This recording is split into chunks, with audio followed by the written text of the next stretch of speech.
Hello दोस्तों, नमस्कार। Exam wisdom team की तरफ से आप सभी का स्वागत है। मेरा नाम है आकाश श्रीवास्तव। तारीख है आज 7 नवंबर 2022 और हम बात कर रहे थे हिंदू के एडिटोरियल क्रक्स को सरल हिंदी व्याख्या के साथ समझने की।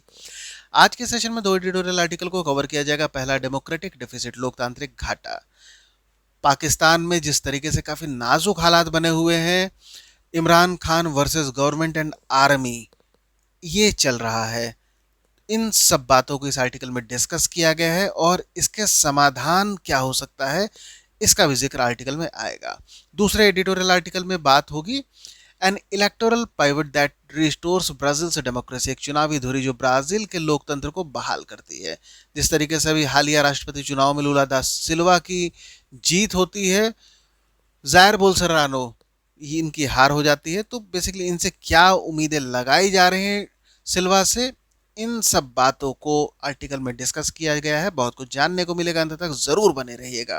चैनल को अभी तक आपने सब्सक्राइब नहीं किया तो उसको सब्सक्राइब जरूर कर ले ताकि क्वालिटी कंटेंट आप तक रेगुलरली आता रहे। इसका फ्री पीडीएफ जो कि बाइलिंगुअल भाषा में उपलब्ध है आपको हमारे टेलीग्राम ग्रुप में मिल जाएगा, लिंक डिस्क्रिप्शन में दिया हुआ है। जो भी हिंदी अनुवाद है उसके लिए गूगल ट्रांसलेशन का इस्तेमाल हुआ है। ऐसे में शब्दार्थ और भावार्थ की भिन्नता को कमेंट बॉक्स में जरूर इंगित कीजिएगा। चलिए शुरू करते हैं आज के सेशन को। पहला आर्टिकल, डेमोक्रेटिक डेफिसिट, लोकतांत्रिक घाटा। Early election is the only prudent way forward for Pakistan. समय से पहले चुनाव ही पाकिस्तान के लिए आगे बढ़ने का एकमात्र विवेकपूर्ण तरीका है। आर्टिकल में बात हो रही जिस तरीके से पूर्व प्रधानमंत्री इमरान खान पर जानलेवा हमला होता है और उसके रिएक्शन में जब ये अगले दिन प्रेस कॉन्फ्रेंस करते हैं तो इस हमले की साजिश में वर्तमान सरकार और आर्मी पर ये इसका आरोप लगाते हैं।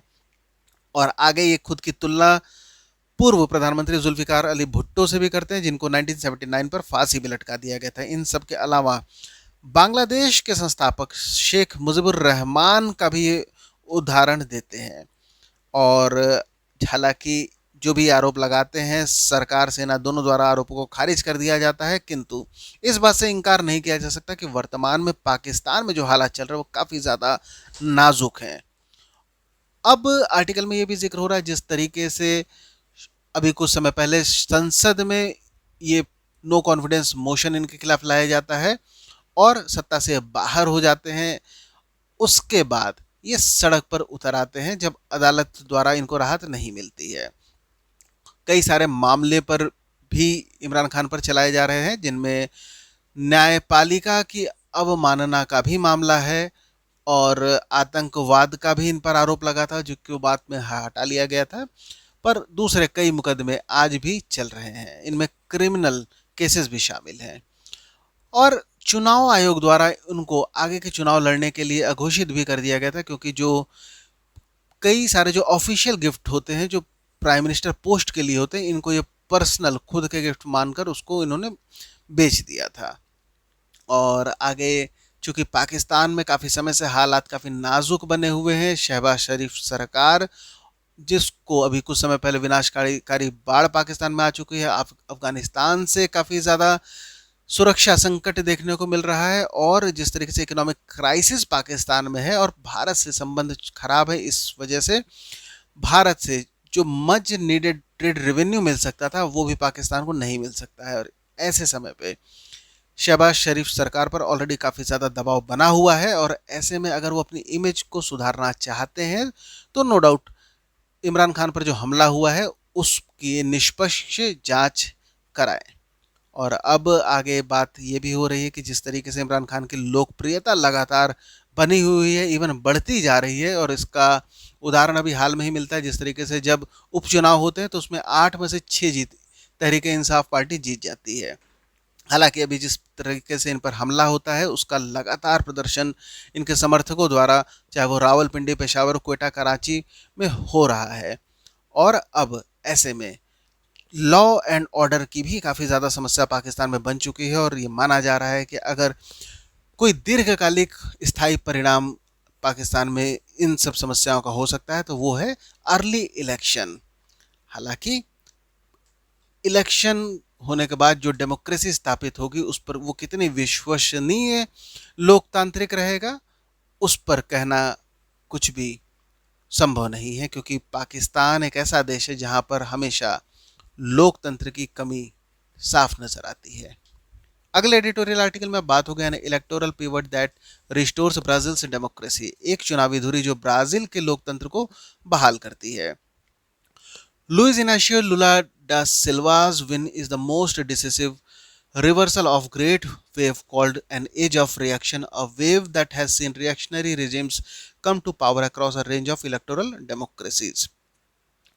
Louis Inacio Lula da Silva की जीत प्रतिक्रिया की आयु नामक एक महान लहर का सबसे निर्णायक उलटफेर है, एक लहर जिसने प्रतिक्रियावादी शासनों को चुनावी लोकतंत्र की एक श्रृंखला में सत्ता में आते देखा है।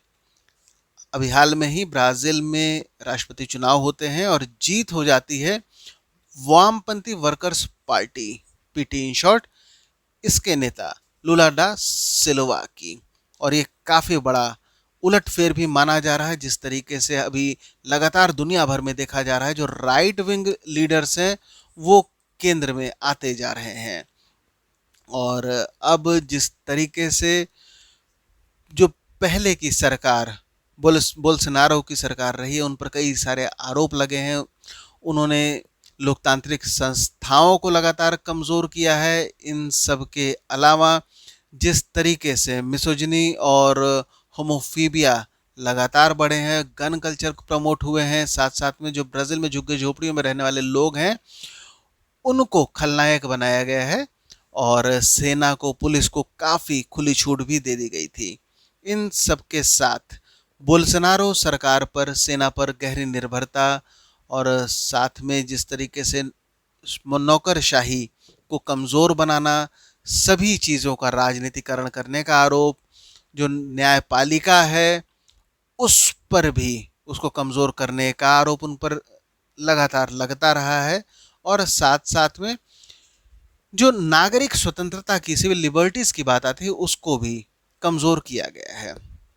और ऐसे में लुला डा सिल्वा जो कि पहले भी राष्ट्रपति रह चुके हैं और जब इनके कार्यकाल में ब्राज़ील में बड़ी संख्या में पॉवर्टी रिडक्शन हुआ था और अब ये भी माना जा रहा है जिस तरीके से इस बार के चुनाव में उनको काफ़ी बड़ा सपोर्ट मिलता है, जो ब्लैक क्लास लेबरिंग पुअर है इनका, महिलाओं का बहुत बड़ा सपोर्ट मिलता है। ब्राज़ील जिसका समाज में आज भी पितृसत्तात्मक सत्ता काफ़ी ज़्यादा वर्चस्व में देखी जाती है, ऐसे में समाज और मध्यम वर्ग के प्रगतिशील तत्व जो भी हैं सब ने लुला दा सिल्वा का सपोर्ट किया और वो सत्ता में आते हैं।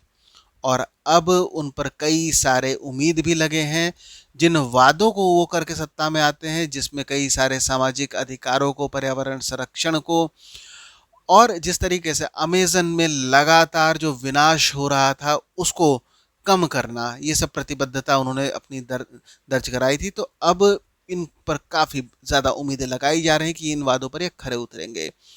चुनाव में काफ़ी कम अंतर से ये जीतते हैं। बोल्सोनारो सरकार पर लगातार वो संकट से घिरी जा रही थी, जिस तरीके से कोविड मैनेजमेंट की बात आती है, इन सब के अलावा जो डेमोक्रेटिक इंस्टीट्यूशंस हैं उनको कमज़ोर करने की बात हो, साइंस की बात हो, और जिस तरीके से अयोग्य चाटुकारों को मंत्री नियुक्त किया जा रहा था और कई सारे घोटाले भी देखने को मिले थे।